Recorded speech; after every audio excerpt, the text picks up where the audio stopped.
मेरे पास बहुत सारे पेशेंट आते हैं जिनके घुटनों में दर्द होता है और मुझसे पूछते हैं कि डॉक्टर साहब ये घुटनों में दर्द के कारण क्या है। तो आज हम घुटनों के दर्द के मोटे मोटे 3-4 कारण जो सबसे कॉमन है उसके बारे में डिस्कस करने वाले हैं।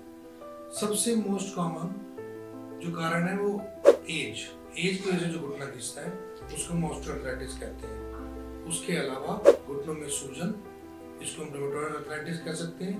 उसके अलावा जब हमारा यूरिक एसिड बढ़ जाता है तो वो यूरिक एसिड घुटनों में जाके डिपॉजिट हो जाता है, तो एक कारण ये भी हो सकता है। चौथा, जिन पेशेंट्स को थायराइड की प्रॉब्लम है लॉन्ग स्टैंडिंग, उन पेशेंट्स में भी थायराइड की वजह से घुटने दर्द हो सकते हैं। बारी बारी करके हम डिस्कस कर लेते हैं।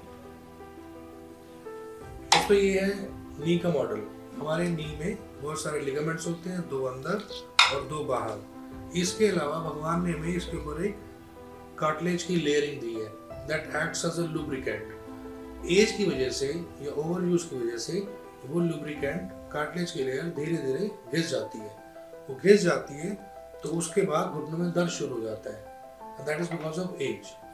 दोस्तों, हमारे पास मोस्ट कॉमन पेशेंट आते हैं घुटने दर्द के जिनको ऑस्टियोआर्थराइटिस होता है, जो एज की वजह से घुटना घिसा होता है। तो लोग पूछते हैं सर इसका इलाज क्या है, क्या नी रिप्लेसमेंट इसका सोल्यूशन है? मैं थोड़ा सा डिटेल में बताने वाला हूँ।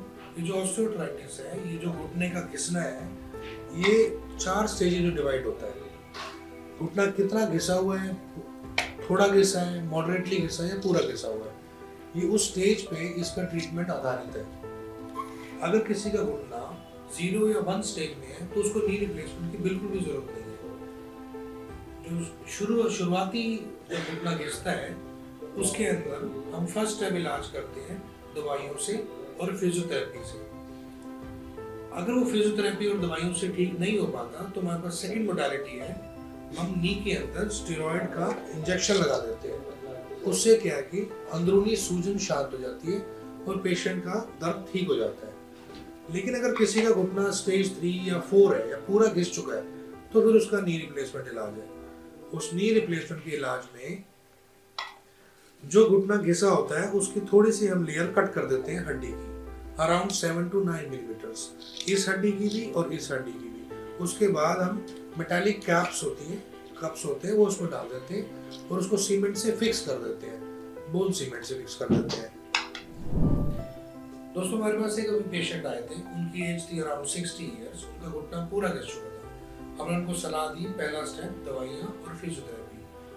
उससे उनको कुछ राहत तो मिली लेकिन पूरी तरह से आराम नहीं आ पाया। तो हमने नेक्स्ट स्टेप किया, घुटने में स्टेरॉइड इंजेक्शन लगाया। उससे भी कुछ आराम मिला कुछ दिनों के लिए, लेकिन वो पूरी तरह से ठीक नहीं हो पाए। तो हमने उनको फिर नी रिप्लेसमेंट की सलाह दी और नी रिप्लेसमेंट के बाद उनका ही एक्सरे, हमने नाम छुपा रखा है, नाम नहीं बता सकते। नी रिप्लेसमेंट में ये वाली जो हड्डी गली होती है उसकी कुछ पतली सी लेयर 7 to 9 मिलीमीटर्स उसको हम निकाल देते हैं। उसके बाद इस फीमर हड्डी को भी निकाल देते हैं। उसके बाद ये फीमर और टिबिया के कंपोनेंट्स हैं, इसको हम सीमेंट से फिक्स कर देते हैं और पेशेंट को हम अगले दिन खड़ा कर देते हैं। इस ऑपरेशन करने में करीबन 1 से 1.5 घंटा का वक्त लगता है।